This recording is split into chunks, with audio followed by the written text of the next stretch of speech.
Assalamualaikum warahmatullahi wabarakatuh. Perkenalkan, nama saya Jumadil Awal, Prodi Akuntansi semester 1 dari Sekolah Tinggi Ilmu Ekonomi Makassar Maju. Baiklah, pada kali ini saya akan mengevaluasi tentang materi-materi dari pertemuan mata kuliah beberapa minggu yang lalu. Dan untuk lebih jelasnya, mohon untuk tetap menonton video saya.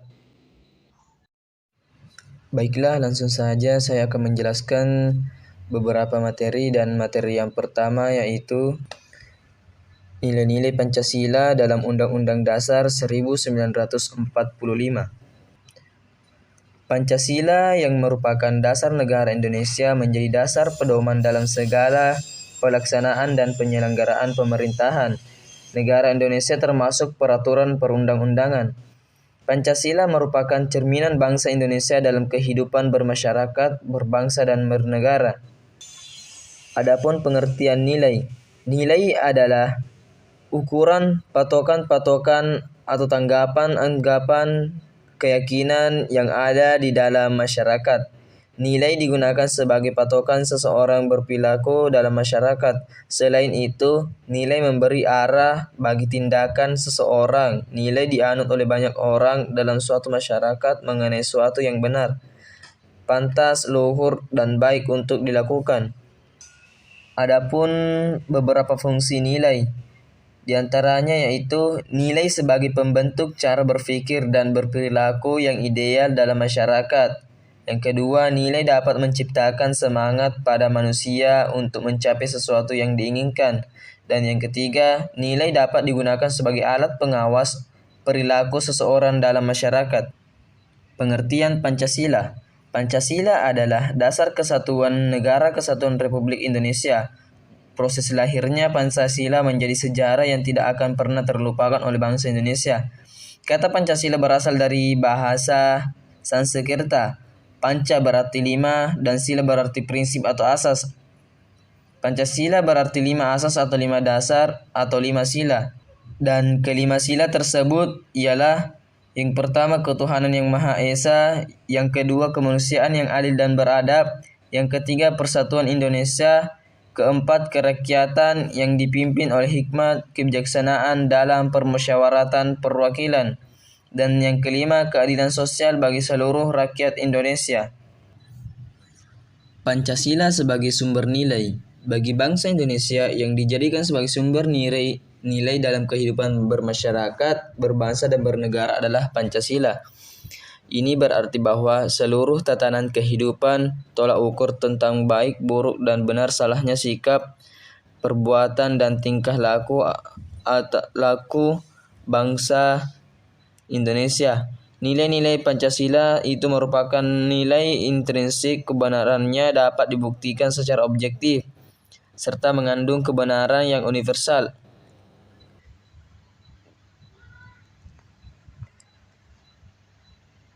Di dalam tata nilai kehidupan bernegara ada yang disebut sebagai nilai dasar, di antaranya itu nilai dasar, nilai instrumental, nilai praktis. Dan kita lanjutkan ke materi yang kedua, yaitu Negara Kesatuan Republik Indonesia atau biasa disingkat dengan NKRI. Pengertian NKRI. NKRI merupakan negara kesatuan yang pusat pemerintahannya menjalankan kedaulatan tertinggi negara. Agar tidak sewenang-wenang, aktivitas pemerintah pusat diawasi dan dibatasi oleh undang-undang.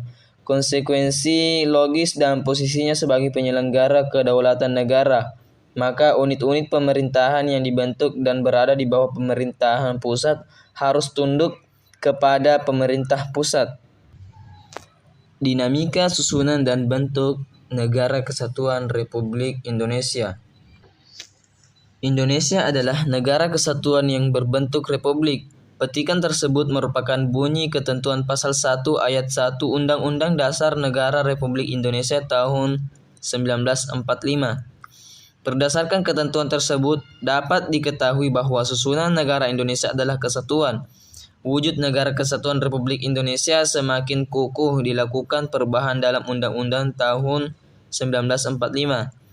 Dalam proses amandemen terdapat ketentuan untuk tidak mengubah pembukaan Undang-Undang Dasar 1945 dan tetap mempertahankan Negara Kesatuan Republik Indonesia sebagai susunan negara Indonesia. Konsep negara kesatuan adalah susunan negara yang ditetapkan sejak awal berdirinya negara Indonesia. Selain itu, konsep negara kesatuan dipandang paling tepat untuk mewadahi ide persatuan bangsa yang majemuk ditinjau dari berbagai latar belakang atau dasar pemikiran.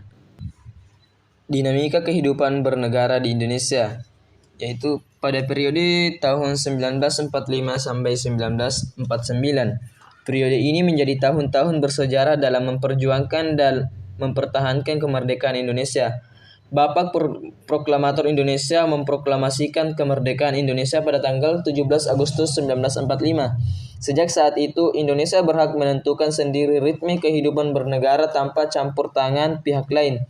Konsep negara kesatuan pada periode 1945 sampai 1949 dituangkan dalam Undang-Undang Dasar Negara. Pada periode tersebut, Undang-Undang Dasar Negara Indonesia adalah Undang-Undang Dasar 1945. Periode 1949 sampai 1950. Indonesia lahir kembali dengan nama Republik Indonesia Serikat atau disingkat dengan RIS. Republik Indonesia Serikat adalah negara federasi yang berdiri pada tanggal 27 Desember 1949. Sebagai hasil kesepakatan tiga pihak dalam konferensi meja bundar pada masa itu, hukum dasar yang digunakan adalah Konstitusi RIS Republik Indonesia Serikat. Konstitusi RIS berlaku berdasar keputusan Presiden RIS nomor 48 tahun 1950 tentang mengumumkan piagam penandatanganan Konstitusi Republik Indonesia diumumkan di Jakarta pada tanggal 6 Februari 1950. Oleh Menteri Kehakiman. Bentuk negara Indonesia pada periode tersebut mengalami pergeseran dari negara kesatuan menjadi negara serikat. RIS merupakan bentuk negara federal. Negara RIS terdiri atas daerah negara dan kesatuan kenegaraan dan yang tegak sendiri. Oke, langsung ke materi ketiga. Pancasila sebagai paradigma kehidupan dalam masyarakat berbangsa dan bernegara. Pengertian paradigma secara umum. Paradigma adalah cara pandang seseorang terhadap sesuatu yang memengaruhinya dalam berpikir. Paradigma juga dapat diartikan sebagai asumsi-asumsi dasar dan teoritis yang umum atau merupakan suatu nilai yang dapat dijadikan sebagai sumber hukum-hukum, metode, serta penerapan dalam ilmu pengetahuan sehingga menentukan sifat, ciri, serta karakter ilmu pengetahuan itu sendiri. Adapun keberadaan Pancasila di Indonesia, yaitu Pancasila sebagai pandangan hidup bangsa Indonesia, di antaranya Pancasila sebagai jiwa bangsa, Pancasila sebagai kepribadian bangsa Indonesia, perbuatan bangsa Indonesia, Pancasila sebagai pandangan hidup bangsa Indonesia yang disebut juga way of life atau petunjuk hidup, Pancasila sebagai norma fundamental. Pancasila berfungsi sebagai cita-cita atau ide dalam membangun cita-cita bagi bangsa Indonesia. Materi keempat yaitu nilai-nilai Pancasila dalam staf fundamental. Kedudukan dan fungsi pembukaan Undang-Undang Dasar 1945. Pembukaan Undang-Undang Dasar 1945 pada ilmu hukum memiliki kedudukan di atas pasal-pasal Undang-Undang Dasar 1945. Konsekuensinya, keduanya mempunyai kedudukan hukum yang berlainan, namun keduanya terjalin pada suatu hubungan kesatuan yang kausal serta organis. Adapun pokok-pokok pikiran yang terkandung dalam pembukaan Undang-Undang Dasar 1945, yaitu alinea pertama, mewujudkan dalam suatu dasar tujuan negara yaitu melindungi segenap bangsa dan seluruh tumpah darah Indonesia. Alinea kedua, sarana untuk mencapai tujuan dan cita-cita bangsa. Alinea ketiga, bentuk negara yaitu republik yang berkedaulatan rakyat. Alinea keempat, kehidupan negara mendasarkan pada dasar moral yakni ketuhanan yang Maha Esa dan kemanusiaan yang adil dan beradab. Hubungan antara pembukaan Undang-Undang Dasar 1945 dengan proklamasi, yaitu disebutkan kembali pernyataan proklamasi pada alinea ketiga pembukaan Undang-Undang Dasar 1945 yang merupakan satu rangkaian yang tidak dapat dipisahkan. Yang kedua, tindak lanjut proklamasi yaitu ditetapkan dalam pembukaan Undang-Undang Dasar 1945 bersamaan ditetapkannya Undang-Undang Dasar. Pembukaan Undang-Undang Dasar 1945 merupakan pernyataan kemerdekaan yang lebih rinci. Dan materi yang terakhir yaitu Bhinneka Tunggal Ika. Sejarah Bhinneka Tunggal Ika. Awalnya, semboyan yang dijadikan semboyan resmi negara Indonesia sangat panjang, yaitu Bhinneka Tunggal Ika, Tanhana Dharma Mangruah. Semboyan Bhinneka Tunggal Ika dikenal untuk pertama kalinya pada masa Majapahit era kepemimpinan Wisnuwardana. Perumusan semboyan Bhinneka Tunggal Ika ini dilakukan oleh Empu Tentular dalam kitab Sutasoma. Dalam kitab Sutasoma, definisi Bhinneka Tunggal Ika lebih ditekankan pada perbedaan dalam hal kepercayaan dan keanekaragaman agama yang ada di kalangan masyarakat Majapahit. Namun sebagai semboyan Negara Kesatuan Republik Indonesia, konsep Bhinneka Tunggal Ika bukan hanya perbedaan agama dan kepercayaan menjadi fokus, tapi pengertiannya lebih luas. Bhinneka Tunggal Ika sebagai semboyan negara memiliki cakupan lebih luas, seperti perbedaan suku, bangsa, budaya, atau adat istiadat, beda pulau, dan tentunya agama dan kepercayaan yang menuju kesatuan dan kesatuan negara. Jika diuraikan kata per kata, Bhinneka berarti berbeda, tunggal berarti satu, dan Ika berarti itu.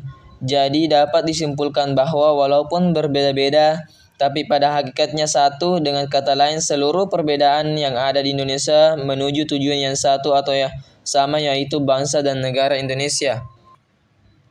Adapun penetapan lambang Bhinneka Tunggal Ika sebagai pilar bangsa Indonesia. Peraturan pemerintah tersebut menentukan bahwa sejak 17 Agustus 1950 Bhinneka Tunggal Ika ditetapkan sebagai semboyan yang terdapat dalam lambang negara Republik Indonesia, Garuda Pancasila. Kata Bhinna Ika kemudian dirangkai menjadi satu kata, yaitu Bhinneka. Pada perubahan Undang-Undang Dasar 1945 yang kedua, Bhinneka Tunggal Ika dikukuhkan sebagai semboyan resmi yang terdapat dalam lambang negara dan tercantum dalam pasal 36A Undang-Undang Dasar 1945 yang menyebutkan lambang negara ialah Garuda Pancasila dengan semboyan Bhinneka Tunggal Ika. Dengan demikian, Bhinneka Tunggal Ika merupakan semboyan dan merupakan kesepakatan bangsa yang ditetapkan dalam Undang-Undang Dasar. Yang terakhir yaitu pemahaman nilai-nilai Bhinneka Tunggal Ika dalam masyarakat Indonesia dapat wujud secara integral dengan kerjasama seluruh komponen bangsa, baik oleh pemerintah selaku penyelenggara negara maupun setiap insan pribadi warga. Peningkatan sosialisasi, aktualisasi pemahaman nilai keseharian seluruh komponen warga dalam rangka memperkuat integrasi nasional. Karena Indonesia dengan keberagaman budaya, suku atau etnik, bahasa, agama, kondisi geografis, dan strata sosial yang berbeda. Indonesia dengan gambaran masyarakat majemuk yang terdiri dari suku-suku bangsa yang berada di bawah kekuasaan sebuah sistem nasional, termasuk di dalamnya pemerintah yang menjalankan proses pembangunan masyarakat harus bersinergis untuk bersama-sama dengan rakyat tanpa membedakan keberagaman budaya. Baiklah, mungkin inilah materi yang bisa saya sampaikan. Kurang dan lebihnya mohon dimaafkan. Wallahul muwaffiq ila aqwamit thoriq. Wassalamualaikum warahmatullahi wabarakatuh.